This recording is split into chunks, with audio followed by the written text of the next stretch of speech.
So in this module, we went and took a look at the necessity of ethical hacking. It's so I get paid money.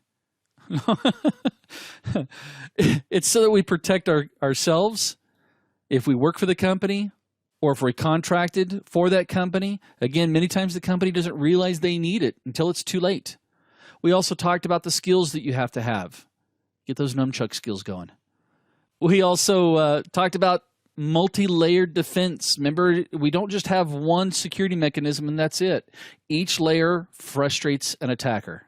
We then went through and talked about incident management, why we need to have it, what it supplies us with, what information. We talked about security policies. Remember, we had a plethora of security policies that were available. Real quick, I want to tell you my story about when it comes to security policies. I was doing a review of security with a local county fire department, and the fire chief said, look, we got this new, I was kind of new to the situation, so I was just kind of sitting there listening, and they were talking with the vendor, and they said, look, we've got this device that's designed to filter out inappropriate websites at the fire stations. And the reason why they had to deploy it was because they had some female firefighters that found it offensive. They jumped on the machine in the kitchen and all kinds of pop-ups showed up. So they got this device and they were paying like $1,500 a year for the filtering technology. And they asked the question, do we need to renew this? And my first question was, do you have a security policy in place that states what happens if someone gets caught? And let's not be that parent that makes a threat and doesn't follow through. And they were like, no. So we went through, helped them create a policy that said, if you got caught going to an inappropriate website, 0 tolerance. You were let go. They put it out. The policy had all the employees, all the firefighters, everybody sign it. And sure enough, one of the rookies went to an inappropriate site. They fired him, and it was amazing how all of a sudden the inappropriate sites stopped showing up. It was kind of weird. So security policies help to protect us. It's one of our layers of defense. We talked about vulnerability research. This is a continual process.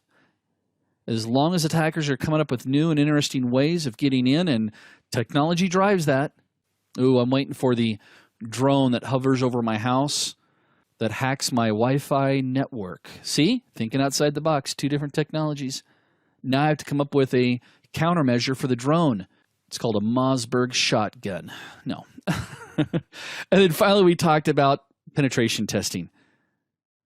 We don't just sit there and say, hey, look, this is what we've done. We've got to test it. It's like a backup. I always tell IT guys too, my students, you don't just come up with a backup and restore plan. You go through it, because nothing is worse than getting caught with your pants down, right? So what is exposed? Well, that's an interesting way of phrasing that one too, huh? What is a vulnerability? Is it at a physical layer? What happens if the most famous ones is doing the pen test where you drop a USB drive in the parking lot and the USB drive has a piece of malware on it?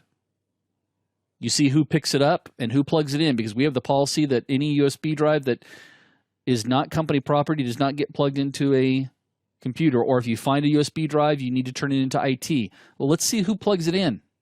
So pen testing, extremely important. So up next, if you're interested, we're going to be talking about how to prepare for the ethical hacker exam. Give you the skinny as well as some tips and Superdale tricks.